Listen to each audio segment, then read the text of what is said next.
नमस्कार और स्वागत है मेंटर एट होम की इस खास पेशकश में।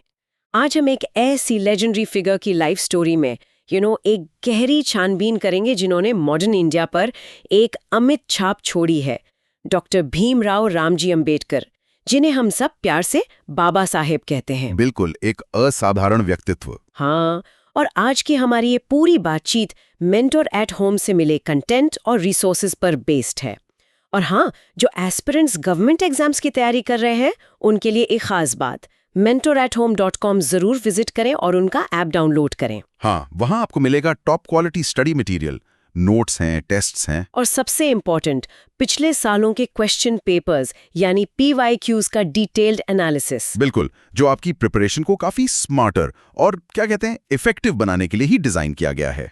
तो आज का हमारा मिशन है बाबा साहेब के जीवन के स्ट्रगल्स, उनकी एक्स्ट्रा ऑर्डिनरी अचीवमेंट्स और उनके पावरफुल आइडियाज की पूरी जर्नी को समझना।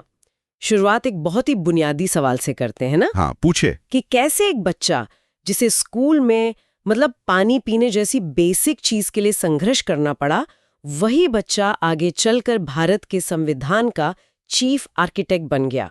ये जर्नी तो कमाल की है, हैरत अंगेज है। बिल्कुल। तो इसी जर्नी को और बेहतर तरीके से समझने के लिए हमारे साथ एक्सपर्ट मौजूद है। बाबा साहेब अंबेडकर की इम्पोर्टेंस पर आपके शुरुआती विचार क्या हैं? उनका इम्पैक्ट इतना गहरा क्यों रहा? देखिए, बाबा साहेब सिर्फ एक व्यक्ति नहीं थे, वो अपने आप में एक सोच थे, एक पूरा मूवमेंट थे। उनकी लाइफ, उनका जीवन, डेडिकेशन, एजुकेशन की जबरदस्त पावर और सोशल जस्टिस के लिए बिना थके किए गए स्ट्रगल का प्रतीक है। सही बात है। जिस बैकग्राउंड से वो आए और जिस मुकाम तक वो पहुंचे, वो अपने आप में बेहद इंस्पायरिंग है। खासकर आज के यूथ के लिए जो चैलेंजेस फेस करते हुए आगे बढ़ना चाहते हैं, उनके लिए बाबा साहेब एक मिसाल हैं। बिल्कुल। तो चलिए इस रिमार्केबल जर्नी को अनपैक करते हैं, एकदम शुरू से शुरू करते हैं। बाबा साहेब का जन्म 14 अप्रैल 1891 को महू में हुआ था। हाँ, महू, जो अब मध्य प्रदेश में डॉक्टर अंबेडकर नगर के नाम से जाना जाता है। और वे महार कम्युनिटी से आते थे, जिसे उस समय अनटचेबल या अछूत माना जाता था। बिल्कुल। उनके पिता रामजी मालोजी सकपाल, वो ब्रिटिश इंडियन आर्मी में सूबेदार थे, और माँ थी भीमाबाई सकपाल। और वो अपने माता पिता की 14वीं और आखिरी संतान थे। 14वें, हाँ। उनका बचपन बहुत ही तीव्र सोशल डिस्क्रिमिनेशन यानी सामाजिक भेदभाव से भरा हुआ था। स्कूल में, जैसा कि आपने बताया भी, उन्हें और दूसरे दलित बच्चों को अलग बिठाया जाता था। हाँ। पानी के मटके को छूने की परमिशन नहीं थी। उन्हें पानी पीने के लिए स्कूल के प्यून पर डिपेंड रहना पड़ता था, और अगर प्यून छुट्टी पर होता तो पानी नहीं मिलता। उन्होंने खुद लिखा भी है, नो प्यून नो वाटर। सोचिए जरा, कितनी कठिन परिस्थिति थी। और बैठने के लिए अपना टाट का बोरा भी घर से लेकर आना पड़ता था। बाप रे। उनके पिता के रिटायरमेंट के बाद 1894 में परिवार सतारा चला गया, जहां कुछ समय बाद उनकी मां का देहांत हो गया। तब बाबा साहब सिर्फ 6 साल के थे। ओ, इतनी डिफिकल्टीज के बावजूद ये बात ध्यान देने वाली है कि वो अपने भाई बहनों में अकेले थे जिन्होंने हाई स्कूल तक पढ़ाई पूरी की। हाँ, ये महत्वपूर्ण है। उन्होंने बॉम्बे के प्रतिष्ठित एल्फिनस्टोन हाई स्कूल से मैट्रिक पास किया।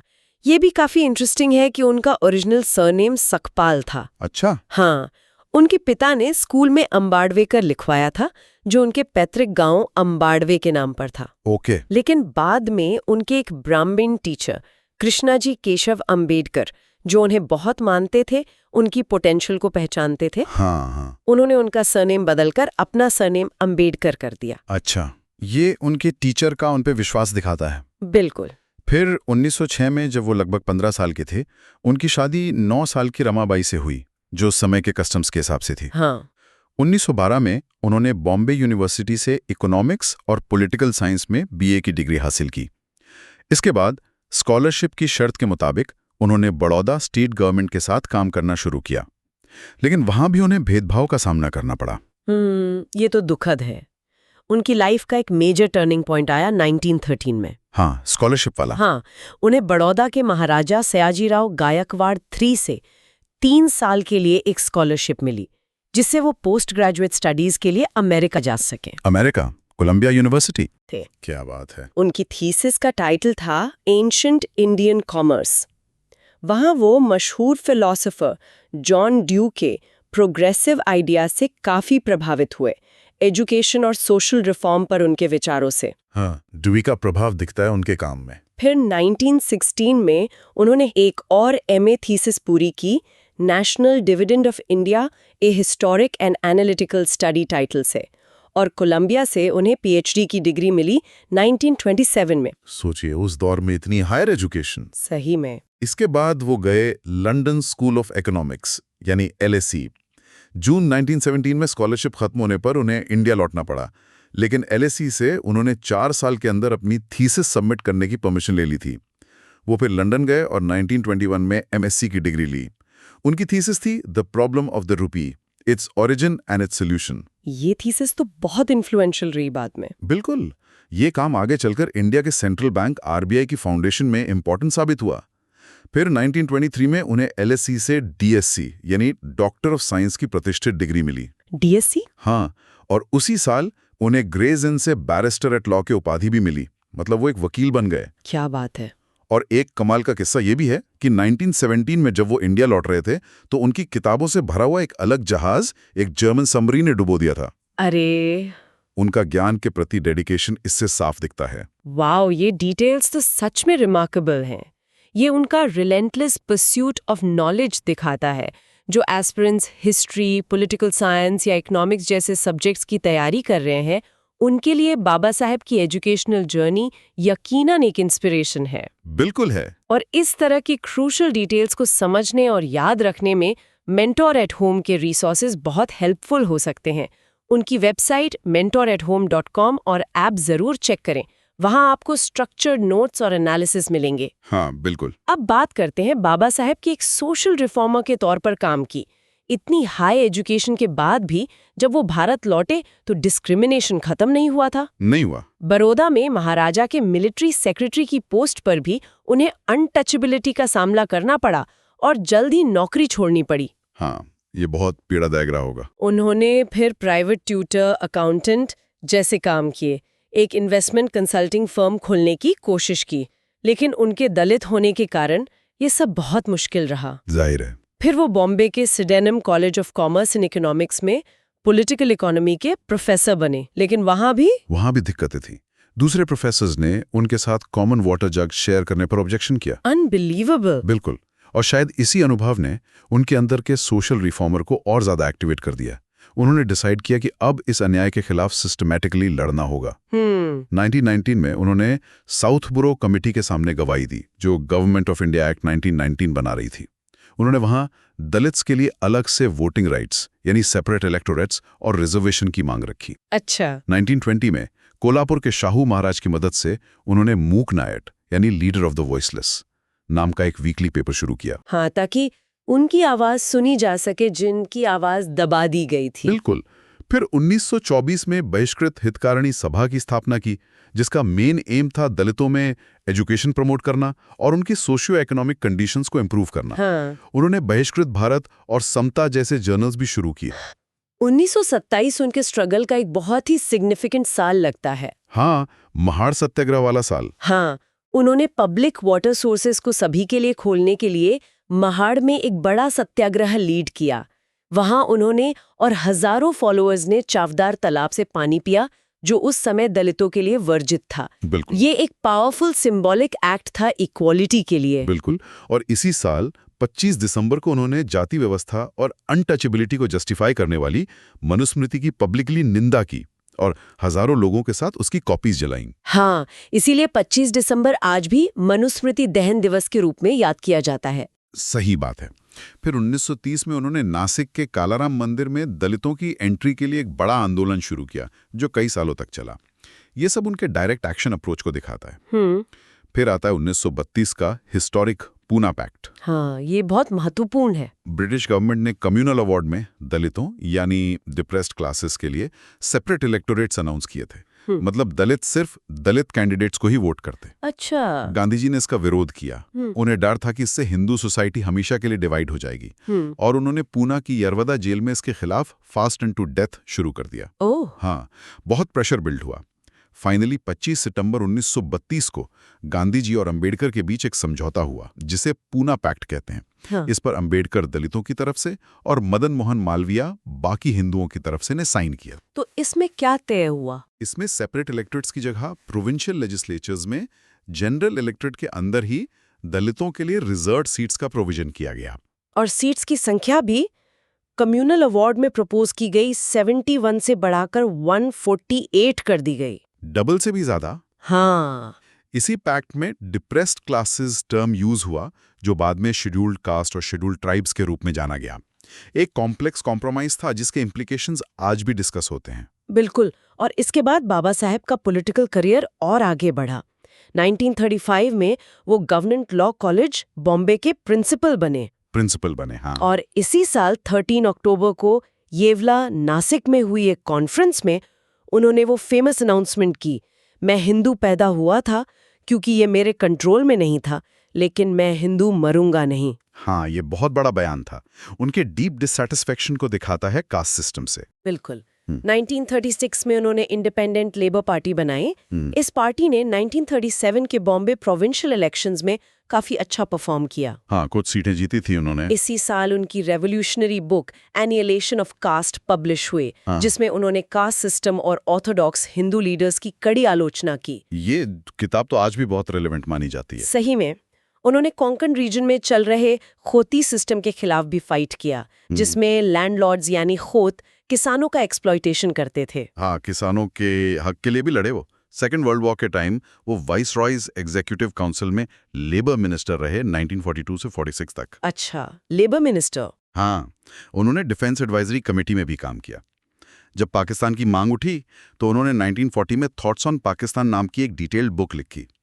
इसमें उन्होंने पार्टीशन के कॉन्सेप्ट को डीपली एनालाइज किया और सजेस्ट किया कि अगर पार्टीशन होता है तो पंजाब और बंगाल की बाउंड्रीज को रिलीजियस डेमोग्राफिक्स के बेसिस पे रीड्रॉ करना चाहिए। ये तो काफी दूर की सोच थी। बिल्कुल। 1946 में उनकी एक और important book who were the Shudras आई। वो पहले बंगाल से कॉन्स्टिट्यूएंट असेंबली के लिए चुने गए थे, लेकिन पार्टीशन के बाद उन्हें बॉम्बे से फिर से चुना गया। और फिर इंडिया की इंडिपेंडेंस के बाद देश के पहले प्राइम मिनिस्टर जवाहरलाल नेहरू ने उन्हें इंडिया का पहला लॉ एंड जस्टिस मिनिस्टर बनाया। हाँ, कानून मंत्री। और सबसे क्रूशल रोल, 29 अगस्त 1947 को उन्हें कॉन्स्टिट्यूशन की ड्राफ्टिंग कमेटी का चेयरमैन बनाया गया। ये सबसे बड़ा योगदान माना जाता है उनका। इसी वजह से उन्हें इंडियन कॉन्स्टिट्यूशन का चीफ आर्किटेक्ट या मुख्य शिल्पकार कहा जाता है। ये उनकी काबिलियत और विजन का सबसे बड़ा प्रमाण है। एब्सोल्युटली। उन्होंने कॉन्स्टिट्यूशन में सिटीजन्स के लिए वाइड रेंजिंग राइट्स और सेफगार्ड्स इंश्योर करने में पिवटल रोल निभाया, जैसे freedom of religion, abolition of untouchability और हर तरह के डिस्क्रिमिनेशन का प्रोहिबिशन। ये सब फंडामेंटल राइट्स हैं। बिल्कुल। उन्होंने वुमेन के लिए एक्सटेंसिव इकोनॉमिक और सोशल राइट्स की स्ट्रांग एडवोकेसी की। और सबसे इंपॉर्टेंट, उन्होंने शेड्यूल्ड कास्ट, शेड्यूल्ड ट्राइब्स और अदर बैकवर्ड क्लासेस के लिए गवर्नमेंट जॉब्स और एजुकेशन में रिजर्वेशन सिस्टम लाने के लिए कॉन्स्टिट्यूएंट असेंबली का सपोर्ट हासिल किया, ताकि उन्हें समाज में बराबरी का मौका मिल सके। सही बात है। हालांकि उन्होंने खुद कॉन्स्टिट्यूएंट असेंबली के एडवाइजर सर BN राव के इनिशियल ड्राफ्ट के कंट्रीब्यूशन को एक्नॉलेज किया था। अच्छा। लेकिन सितंबर 1951 में उन्होंने नेहरू कैबिनेट से रिजाइन कर दिया। क्यों? इसका मेन रीजन था हिंदू कोड बिल पर मतभेद। ये बिल महिलाओं को प्रॉपर्टी और मैरिज जैसे मामलों में ज्यादा राइट्स देता, लेकिन उसे पार्लियामेंट में काफी अपोजिशन मिला और वो पास नहीं हो पाया उस रूप में। कश्मीर इशू पर पॉलिसी और इंडिया की फॉरेन पॉलिसी पर भी उनके डिफरेंसेस थे। कहा जाता है कि उन्होंने आर्टिकल 370 का भी विरोध किया था। ये कॉन्स्टिट्यूशनल और पॉलिटिकल एस्पेक्ट्स गवर्नमेंट एग्जाम्स के लिए एक्सट्रीमली इंपॉर्टेंट है। हाँ, बहुत सवाल आते हैं इनसे। और इन टॉपिक से कैसे क्वेश्चंस बनते हैं, कौन से न्यूआंसेस पर फोकस करना है, ये समझने के लिए मेंटर एट होम के PYQ एनालिसिस बहुत वैल्यूएबल हैं। उनकी वेबसाइट mentorathome.com पर आपको ये सब रिसोर्सेज मिल जाएंगे। जरूर चेक कीजिए अपनी प्रिपरेशन को बूस्ट करने के लिए। हाँ, ये एस्पिरेंट्स के लिए बहुत मददगार होगा। लेकिन बाबा साहेब सिर्फ एक सोशल रिफॉर्मर या लॉ मेकर ही नहीं थे, वो एक ब्रिलियंट इकोनॉमिस्ट भी थे। हाँ, ये पहलू अक्सर थोड़ा कम डिस्कस होता है। शायद ये बात कम लोग जानते हैं कि वो इंडिया के पहले व्यक्ति थे जिन्होंने अब्रॉड से इकोनॉमिक्स में डॉक्टरेट, PhD या DSc की डिग्री हासिल की थी। यस, उनका इकोनॉमिक विजन भी बहुत स्ट्रांग था। वो मानते थे कि इंडस्ट्रियलाइजेशन और एग्रीकल्चरल ग्रोथ इंडिया की इकोनॉमी को आगे ले जा सकते हैं। उन्होंने एग्रीकल्चर में इन्वेस्टमेंट पर जोर दिया। उनकी थीसिस, हाँ, उनकी GSc thesis the problem of the rupee, its origin and its solution, और PhD thesis the evolution of provincial finance in British India, ये उनके डीप इकोनॉमिक इंसाइट्स को दिखाती हैं। वो लो इनकम ग्रुप्स पर इनकम टैक्स लगाने के खिलाफ थे। अच्छा। हाँ, उन्होंने reserve bank of India RBI की एस्टैब्लिशमेंट में भी एक क्रूशियल रोल निभाया। आरबीआई का कॉन्सेप्ट काफी हद तक उनकी किताब the problem of the rupee के गाइडलाइंस पर बेस था, जो उन्होंने हिल्टन यंग कमीशन के सामने प्रेजेंट किया था। वाओ, आरबीआई की नींव में भी उनका योगदान था। बिल्कुल, उनका क्लियर व्यू था कि कास्ट सिस्टम इंडिया की इकोनॉमिक प्रोग्रेस में एक बहुत बड़ी रुकावट है, क्योंकि ये लेबर और कैपिटल की मोबिलिटी को रोकता है। बिल्कुल तार्किक बात है। और जैसा उन्होंने 1935 में अनाउंस किया था, हिंदू धर्म में इनग्रेन्ड कास्ट सिस्टम से निराश होकर बाबा साहेब ने दूसरे धर्मों पर सीरियसली कंसिडर करना शुरू किया। हाँ, उन्होंने काफी अध्ययन किया था। सिखिज्म पर भी उन्होंने विचार किया, लेकिन फाइनली उन्होंने बुद्धिज्म को चुना। बौद्ध धर्म, हाँ। 1950s में उन्होंने बुद्धिज्म पर ज्यादा फोकस करना शुरू किया। श्रीलंका, तब सेलोन और बर्मा की ट्रैवल की। 1955 में उन्होंने भारतीय बौद्ध महासभा यानी बुद्धिस्ट सोसाइटी ऑफ इंडिया की स्थापना की और 1956 में अपनी आखिरी महान किताब the Buddha and his Dhamma complete की, जो उनके निधन के बाद पब्लिश हुई। हाँ, ये किताब बौद्ध दर्शन पर उनके विचारों का सार है। और फिर आया वो हिस्टोरिक दिन 14 अक्टूबर 1956। नागपुर, दीक्षा भूमि। उनके साथ लगभग 5 लाख समर्थकों ने भी बुद्धिज्म अपनाया। ये मॉडर्न इंडिया में दलित बुद्धिस्ट मूवमेंट की शुरुआत थी। 5 लाख लोग एक साथ। हाँ, बहुत बड़ी संख्या थी। उन्होंने इन फॉलोअर्स के लिए त्रिशरण 3 रेफ्यूजेस और पंचशील 5 प्रीसेप्ट्स के साथ 22 वाउज यानी प्रतिज्ञाएं भी प्रिस्क्राइब की, जिनमें हिंदू देवी देवताओं और रिचुअल्स का त्याग शामिल था। अच्छा। इससे पहले 1954 में काठमांडू, नेपाल में वर्ल्ड बुद्धिस्ट काउंसिल में उन्हें जीते जी बोधिसत्व की उपाधि से सम्मानित किया गया था। बोधिसत्व। हाँ। 1948 में उनकी पहली पत्नी रमाबाई के निधन के कई साल बाद उन्होंने डॉक्टर शारदा कबीर से दूसरी शादी की, जिन्होंने शादी के बाद सविता अंबेडकर नाम अपनाया और माई के नाम से जानी गई। हाँ, उन्होंने बाबा साहब की बहुत देखभाल की। हाँ, खासकर जब उनका हेल्थ गिरने लगा था। बाबा साहब 1948 से डायबिटीज से पीड़ित थे। हाँ, स्वास्थ्य ठीक नहीं रहता था आखिरी सालों में। 6 दिसंबर 1956 को दिल्ली में अपने घर पे नींद में ही उनका महापरिनिर्वाण हो गया। जी। उनके इस दिन को महापरिनिर्वाण दिवस के रूप में मनाया जाता है। उनका अंतिम संस्कार मुंबई में दादर चौपाटी पर हुआ, जिसे अब चैत्य भूमि कहा जाता है। हाँ, चैत्य भूमि, जहाँ हर साल लाखों लोग उन्हें श्रद्धांजलि देने आते हैं। बिल्कुल। बाबा साहब अंबेडकर एक jurist, economist, social reformer, politician और राइटर थे। एक ट्रूली मल्टीफैसेटेड पर्सनालिटी, इसमें कोई शक नहीं। उनकी कहानी दृढ़ निश्चय, डिटर्मिनेशन और शिक्षा की शक्ति, पावर ऑफ एजुकेशन का एक जिंदा सबूत है। बिल्कुल। उन्हें 1990 में पोस्थुमसली इंडिया के highest civilian award Bharat Ratna से सम्मानित किया गया। मरणोपरांत? हाँ। जय भीम का नारा और बाबा साहेब का सम्मान उनके प्रति लोगों की गहरी श्रद्धा दिखाता है। 2012 में हिस्ट्री टीवी 18 और CNN-IBN के एक पोल में उन्हें द ग्रेटेस्ट इंडियन चुना गया था। हाँ, ये पोल काफी चर्चित रहा था। और उनका संदेश था, शिक्षित बनो, संगठित रहो, संघर्ष करो। Educate, agitate, organise. ये आज भी उतना ही रेलेवेंट है। बिल्कुल रेलेवेंट है। मॉडर्न इंडिया पर उनका इम्पैक्ट बहुत प्रोफाउंड और वाइड स्प्रेड है।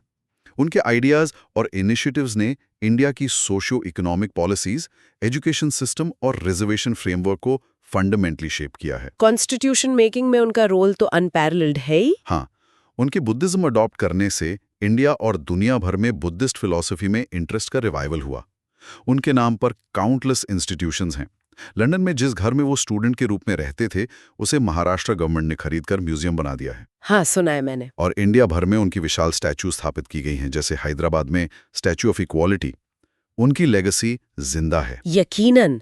एक बार फिर याद दिला दे, अगर आप किसी भी गवर्नमेंट एग्जाम की तैयारी कर रहे हैं तो mentorathome.com पर जाना और उनका ऐप डाउनलोड करना ना भूलें। जरूर। वहां आपको हाई क्वालिटी नोट्स, टेस्ट्स और PYQ एनालिसिस मिलेंगे, जो आपकी प्रिपरेशन को सही डायरेक्शन और एज देंगे। हाँ, तैयारी को स्मार्ट बनाने के लिए। और ऐसी ही मोटिवेटिंग और इंसाइटफुल स्टोरीज के लिए हमारे चैनल को सब्सक्राइब जरूर करें। हम इस तरह की वीडियो सीरीज जारी रखेंगे, तो stay tuned and keep learning with mentor at home. ये सफर जारी रहेगा। बिल्कुल। आज जब हम बाबा साहेब को याद कर रहे हैं, तो एक सवाल मन में आता है। हाँ, कि सोशल जस्टिस और इकोनॉमिक इक्वालिटी पर उनके जो विचार थे, वो आज के इंडिया के चैलेंजेस जैसे बढ़ती इनइक्वालिटी या परसिस्टेंट डिस्क्रिमिनेशन, इनसे निपटने में कितने रेलेवेंट हैं। और दूसरा, शिक्षा को मुक्ति का सबसे बड़ा साधन मानने वाले बाबा साहेब के विजन को समाज के हर वर्ग, खासकर सबसे वंचित तबकों तक पहुंचाने के लिए अभी और क्या ठोस कदम उठाने की जरूरत है। ये बहुत महत्वपूर्ण सवाल है सोचने के लिए। इन सवालों पर विचार करते हुए आज की इस गहरी चर्चा को यहीं समाप्त करते हैं। सुनने के लिए धन्यवाद। धन्यवाद। अगली बार फिर मिलेंगे एक नई जानकारी और एनालिसिस के साथ, सिर्फ मेंटर एट होम पर।